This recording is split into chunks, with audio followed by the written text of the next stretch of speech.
युवा ही देश को एक नए शिखर पर ले जाते हैं। इसी बात को समझाते हुए चाणक्य ने युवाओं के लिए कुछ ऐसी बातें बताई हैं जिनसे युवा वर्ग को परहेज करना चाहिए। यह वो चीज़ें हैं जो किसी भी युवा को पीछे धकेलने का काम करती हैं, इसीलिए इन चीज़ों पर कंट्रोल बहुत ज़रूरी है। आइए जानते हैं चाणक्य की युवाओं के लिए मुख्य नीतियाँ। नंबर 1, लालच या लोभ किसी भी इंसान को बर्बाद कर सकता है। लालच युवाओं के अध्ययन के मार्ग में सबसे बड़ा बाधक बन जाता है, इसीलिए युवाओं को किसी लालच में पड़ने से बचना चाहिए।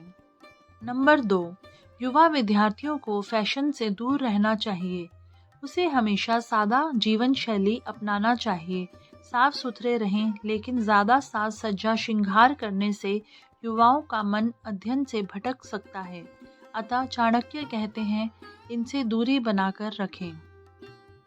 नंबर 3, ज़रूरत भर की नींद स्वास्थ्य के लिए बहुत अच्छी होती है, लेकिन ज़रूरत से ज़्यादा नींद स्वास्थ्य और आपके जीवन के लिए हानिकारक साबित होती है।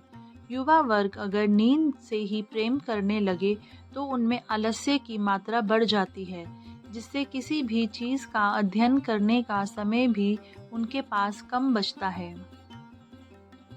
नंबर 4, वैसे तो सेवा करना एक अच्छा कर्म होता है, लेकिन चाणक्य की नीति कहती है, सबकी सेवा करो पर अपना भी ख्याल रखो।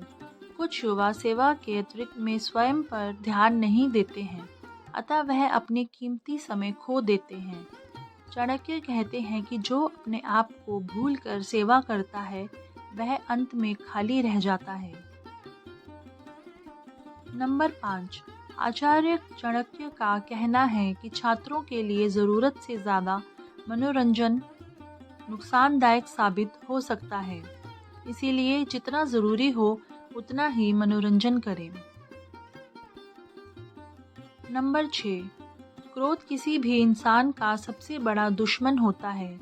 आचार्य चाणक्य कहते हैं कि क्रोध में आते ही व्यक्ति की सोचने समझने की शक्ति नष्ट हो जाती है, इसीलिए क्रोध से युवाओं को हमेशा बचना चाहिए। नंबर 7, चाणक्य कहते हैं कि देश के युवाओं को काम वासना से दूर रहना चाहिए, क्योंकि जब युवा इन बातों में उलझ जाता है तो वह ना तो अध्ययन और ना ही अपनी सेहत पर ध्यान दे पाता है। इससे वह धीरे धीरे बर्बादी की कगार पर जाने लगता है, जबकि यह उम्र है सीखने और सक्रिय रहने की।